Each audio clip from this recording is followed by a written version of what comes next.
A tranquil day, shattered by roaring gunfire. A peaceful community, torn apart by two ruthless killers. A devastated nation, bemoaning what could have been avoided. This is what emerged from the brutal mass shooting in Littleton, Colorado, that came to be known by just one infamous word: Columbine. In Littleton, Colorado, on April 20th of 1999, Columbine High School experienced an impactful and detrimental shooting that left 12 students and a teacher dead while injuring many more.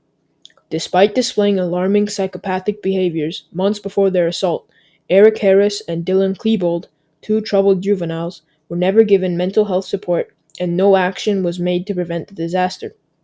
This has sparked a fiery debate and discussion regarding how the killers were denied their rights to mental health support and how law enforcement utterly failed in their responsibility to prepare and respond to the horrific event. In his early years of life, Eric was described as charismatic and nice.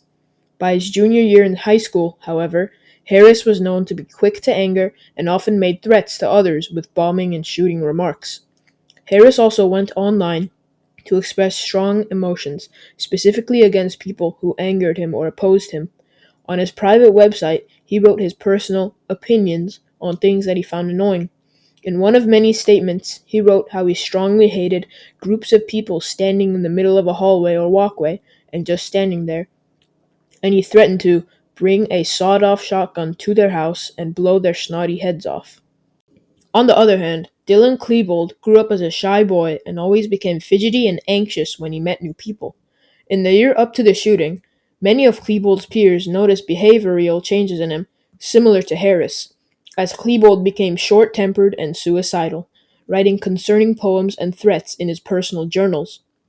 As he wrote in his journal, "Ignorance is bliss, happiness is ambition, desolation is knowledge, pain is acceptance, death is a reprieve, life is a punishment, others' achievements are tormentations, people are alike, I am different. Dylan." Neither Harris's family nor Klebold's had any thought that the boys had descended to such a level of madness and despair until the day of the shooting. In the spring of 1999, two mentally ill high school seniors, Eric Harris and Dylan Klebold, slaughtered 13 innocent individuals at Columbine High School in a premeditated shooting and bombing attempt driven by a deep desire for vengeance and to spread hatred and violence. Because the two shooters' deep mental health problems were never identified or remedied by the police or the school, they embarked on the tragic massacre which violated the victims' legal and human rights to safety within an educational campus and exposed critical failures in enforcing school safety regulations and police preparation for such events, with responsibility lying squarely on the shoulders of school administrations and local governments. In response, the incident spurred the dual development of more comprehensive school safety policies and in-depth mental health programs implemented within schools nationwide.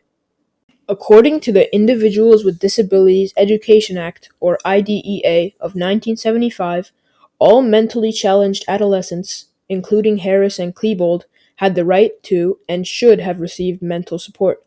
However, because of gaps in the enforcement and implementation of the law, neither of them received the rightful help that they so desperately needed. In addition to the IDEA, the Juvenile Justice and Delinquency Prevention Act of 1974 was a program enacted by the Senate and the House of Representatives to prevent violence by juvenile delinquents by testing for mental issues and keeping violent behaviors in check. Harris and Klebold were already recognized as delinquents due to prior theft and vandalism, and mental health issues were apparent in their school and personal lives. As an example, Eric, namely, flew into a rage one day and attacked the car of a fellow student and friend, Brooks Brown, whose parents reported Eric to the school. Furthermore, Eric was reported to the police by another student for alarming threats on his public website, and a police officer authored a complete report detailing Eric's infractions. The police department never studied or acted upon their responsibility to review reports, and the killers were never enlisted into the program created by the Juvenile Justice and Delinquency Prevention Act. Their drastic mental changes were never studied and regulated, resulting in Eric and Dylan eventually becoming out of control. Eventually, their madness culminated on the fateful spring day of April 20th, 1999. Harris and Klebold stormed into Columbine High armed with a lethal medley of explosives and firearms. They planted two 20-pound propane bombs in the cafeteria, primed to slaughter the 488 students in the cafeteria at the time and become the deadliest terrorist attack in national history.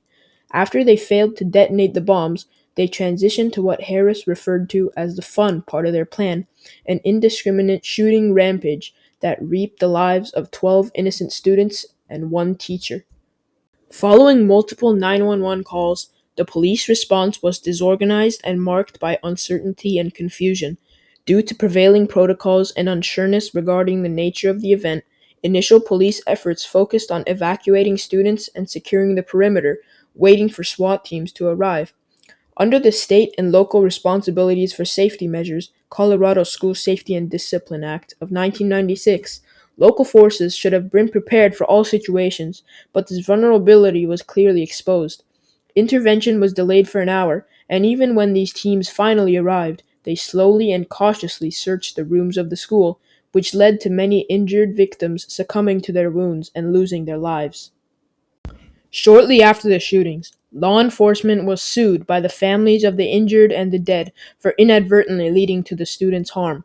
They claimed that law enforcement and school administrations had failed in their responsibility to protect students, which was a just claim. The government and schools were legally bound by the Supreme Court case DeShaney v. Winnebago of 1989. It required the government to protect individuals when the state had a special relationship to the individual, which applies in the case of schools and students, as students are legally required to attend by law.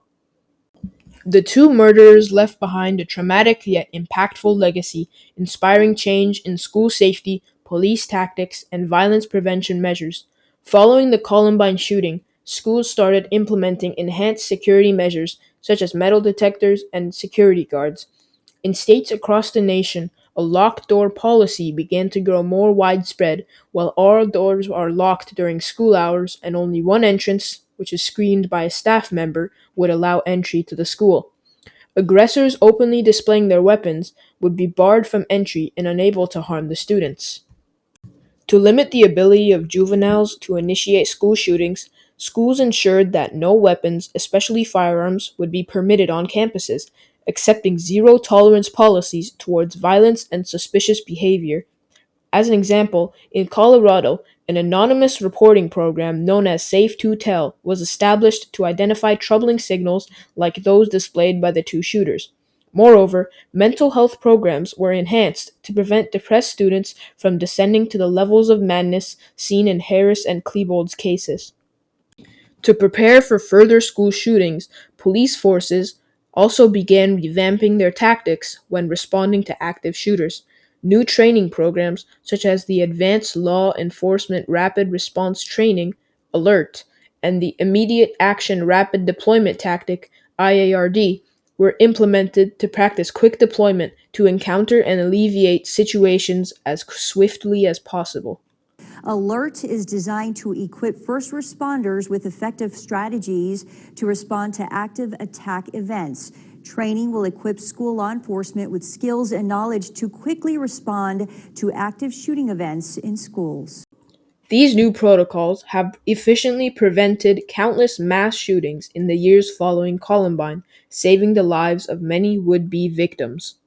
In conclusion, the tragedy of Columbine has altered educational campuses in the United States forever, not just because of the innocent lives taken, but also serving as a wake-up call regarding vulnerabilities in gun control, law enforcement regarding school safety, and the negatively spiraling plague of mental illness in youth. The haunting legacy of Columbine today still serves as a reminder to society to constantly ensure the protection of the most vulnerable of us and to guarantee that the event remains not just the first, but the last cataclysm of its kind.